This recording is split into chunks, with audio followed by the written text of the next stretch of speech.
वहीं में उपस्थित है और आज एक ऐसा मुद्दा मैं लेके आया हूँ, जो आपका दिल दहला देगा।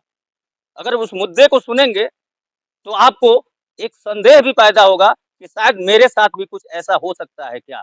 और निश्चित रूप से अगर अगर अगर ऐसा आपके साथ होगा, तो बेईमानी होगी, वो शैतानी होगी और शायद इसी तरह का कारनामा एक युवक के साथ होने की कोशिश एक महिला के द्वारा किया गया है, लेकिन वो उसमें असफल साबित हुई।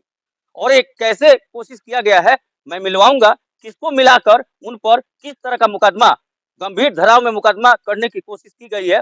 लेकिन पुलिस की भी मुस्तैदी रही उसमें, पुलिस ने भी तैनात रहा, पुलिस भी पूरा साथ दिया और उस मज़दूर ने भी पूरा साथ दिया, जिसकी वजह से आज वो युवक गंभीर धाराओं से अभियुक्त होने से बचा हुआ है। तो आज हम मिलवाएँगे उससे और उससे बात करवाएँगे कि पूरा माजरा क्या है, लेकिन माजरा जानने से पहले आपको पूरा सुनना होगा और आपको देखना होगा। निश्चित रूप से यह एक संदेह पैदा कर देने वाली घटना है और ऐसी घटना समाज में नहीं होनी चाहिए। अगर इस तरह की घटनाएँ पे रोक नहीं लगी, तो निश्चित रूप से एक-दूसरे को लोग देखकर शक के दृष्टिकोण से देखने लगेंगे और तमाम लोग जो समाज में कदम निकाल कर चलना चाहते हैं, अपनी हक हिस्सा, अपनी हक-हुकूम की बात करना चाहते हैं, वो अपनी हक-हुकूम की बात करना भी छोड़ देंगे। बहुत-बहुत स्वागत है आपका। क्या नाम है आपका? ओम प्रकाश। क्या पूरा नाम बताइए? ओम प्रकाश भारती। भारती जी, आप एससी-एसटी समुदाय से आते हैं, जी, जी। तो निश्चित रूप से अगर आप किसी पे केस करते हैं, तो गंभीर धाराओं में केस होगी और सुप्रीम कोर्ट से भी आदेश है कि अगर कोई एससी-एसटी का व्यक्ति अगर किसी पे केस करता है, तो गिरफ्तारी पहले होगी, विवेचना बाद में होगा। जी, जी। तो तमाम धाराएँ हैं, तो जो करवाना चाहते हैं वो तो जानते हैं इस बात को, वो पढ़े-लिखे लोग हैं, शायद ये चीज़ आपको नहीं पता है। लेकिन क्या हुआ था? घटना पूरा बताइए। 29 तारीख को हमें काम पे बुलाया गया था। कहाँ पे? किस जगह? ये सिनेमा हॉल के बगल में, जी, संगीता की सिनेमा हॉल के बगल में। सेवरही में ही ना? जी, सेवरही में ही। जी। तो वहाँ कुछ आपस आपस का मामला था। हुँ, बीना गुप्ता के डॉक्टर बीना गुप्ता हैं। जी, तो उन्होंने बुलाया था हमें काम करने के लिए, हम गए वहाँ फिर उनके भाई वो लोग थे, हाँ, उन लोगों ने मना कर दिया काम के लिए।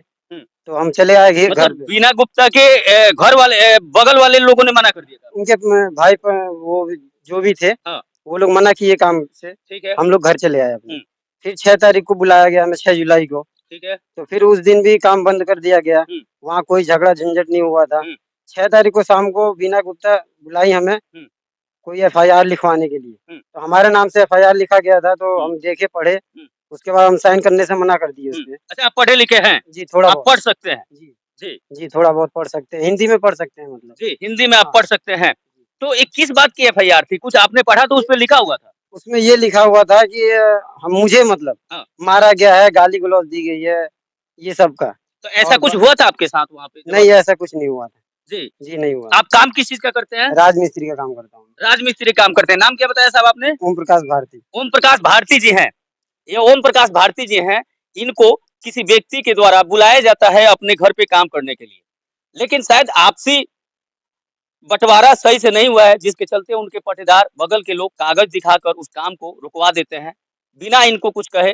फिर इनको दूसरे अगले दिन कितने नहीं, तारीख अगले को? दिन नहीं, उसी दिन उसी शाम दिन को। उसी दिन शाम को बुलाया जाता है और इनसे कहा जाता है कि आपको थाने में जाके ये कहना है कि आपको के साथ उन लोगों ने गाली-गलौज किया है। चूँकि वो व्यक्ति डॉक्टर लगता है, तो आप समझ सकते हैं कि पढ़ी-लिखी हैं और उनको अच्छे से यह बात पता था कि जब इस व्यक्ति के द्वारा एफआईआर दर्ज किया जाएगा, तो वह गंभीर धाराओं में मुकदमा दर्ज होगा और उस पर उसके ऊपर उनके पर्दारों पर एक अच्छी-खासी कार्रवाई हो सकती है।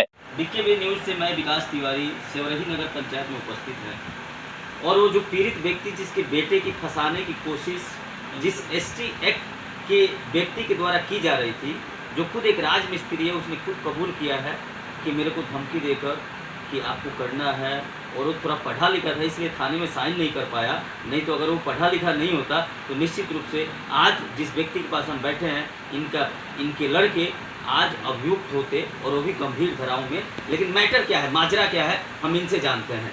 जी, बहुत बहुत स्वागत है सर आपका।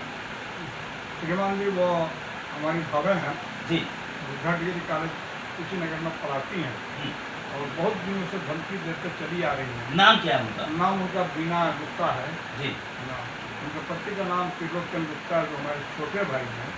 मैं चाहता हूँ कि भाईचारा के हिसाब से इसको निपटारा कर दिया जाए। तो फर्जी कागज पेपर वाले था, नीचे का कागज दूसरा है, ऊपर का कागज दूसरा, दोनों एक मिल का कागज नहीं है।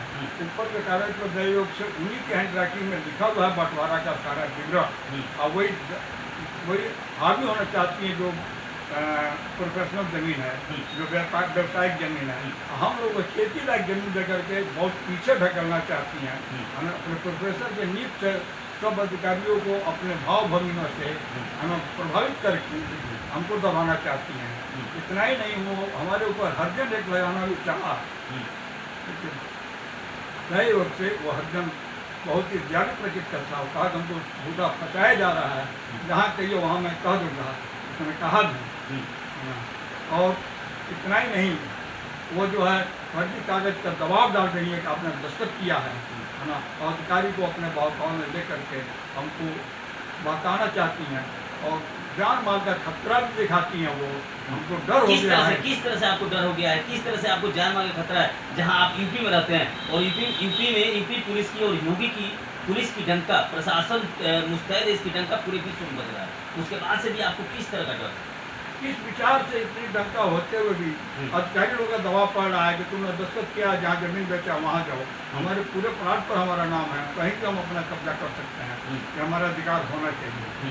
ये हमारा अधिकार है भी कागज की वजह से, है ना। तो वरीय पदाधिकारियों से क्या गुहार लगाना चाहते हैं, क्या मांग करना चाहते हैं? मांग नहीं करना चाहते, घंटे में एक तो फंसाती हैं, तो जान माल के खतरा के लिए कोई चार्ज कर सकती हैं, कोई भी दूरबीन हमारे लिए ला सकती हैं, इसमें पीछे नहीं हट रही हैं, हमेशा दबाव बनाए रहती हैं।